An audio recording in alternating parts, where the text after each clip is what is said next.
Hey guys, this is my 2001 Honda Insight automatic CVT hybrid.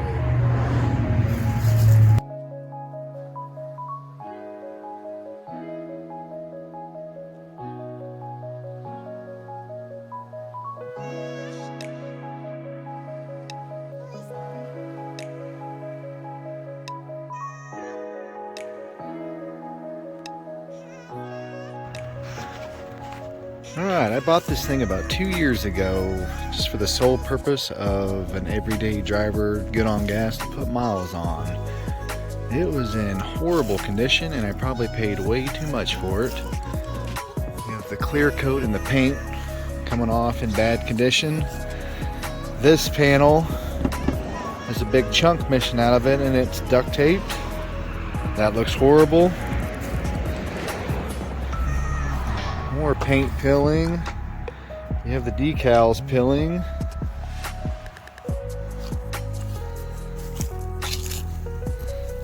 Overall, everywhere. Headlights.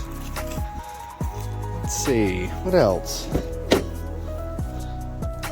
Driver's side window. I think the switch is bad in it. It don't roll down.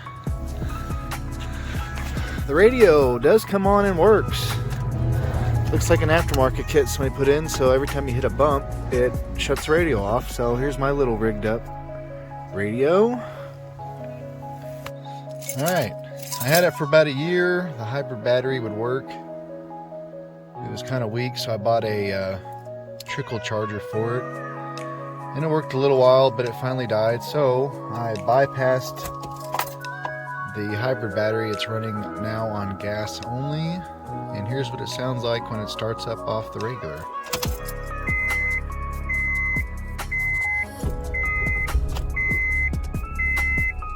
Normally on the hybrid battery it would just turn over, there'd be no crank. You can see you got the IMA light on with a completely dead battery, and the check engine light is on. That's both due to the hybrid battery. With just the gas 3-cylinder engine though, for the automatic, it's getting pretty good. With the IMA battery still working, it was getting like 56, which is pretty good for a CVT. The manuals get way better because they have lean burn mode, and you can do your own shifting obviously, but I'm pretty happy with the automatic. I really wanted a manual, but this is all I could find on Facebook Marketplace at the time.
This thing has never been washed since I bought it, so let's go wash this thing. Let me show you what an Insight with the battery bypassed runs like.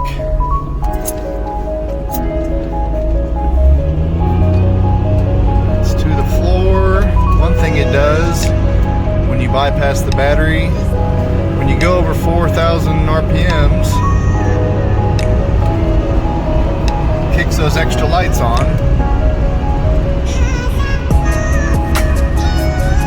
And you have to go below 4,000 RPMs for a few minutes for those lights to kick back off. Yeah.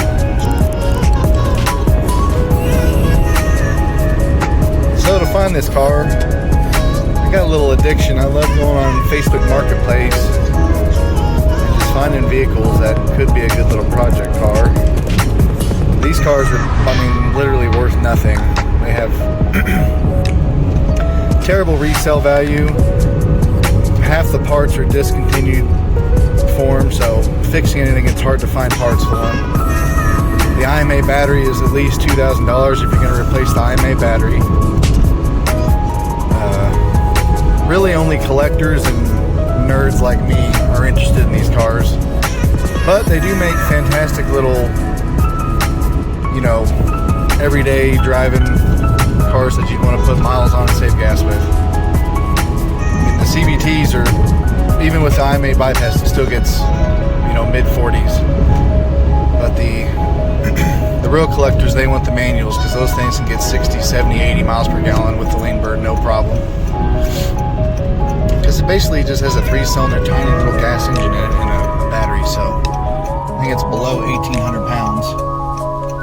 So where did I find this thing? I found it in Wichita, Kansas on the Facebook Marketplace, which is like a 4-hour drive from my house. Very unreasonable, unless you're looking for a little Saturday adventure and you're bored. So we drove up to Wichita to the guy that was selling it. He wanted $2,700 for it, which is way more than it's worth.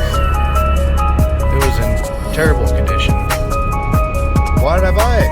Well, because I like these little cars, and I may be a little stupid, so that's why. Yeah. All the ball joints were bad, brakes were bad, wheel bearings were bad, tie rods were bad. Engine was leaking oil out of 2 major places. I had to put oil in it almost every single day until I got the leaks fixed. That window motor, it don't roll down. Yeah, the IMA it worked then. It was really weak. It doesn't work now. So if I ever do want to waste more money on this car, it'll be another $2,000. It had 265,000 miles on it. I think it's a little over 270 now. There's a lot of forums where guys are getting well over 400,000 miles out of these cars. So I'm hoping it just lasts me a long time because I drive it every day. Just putting a lot of miles on it just as my gas saver. It's only a 2-seater, so there's not really a whole lot you can haul around.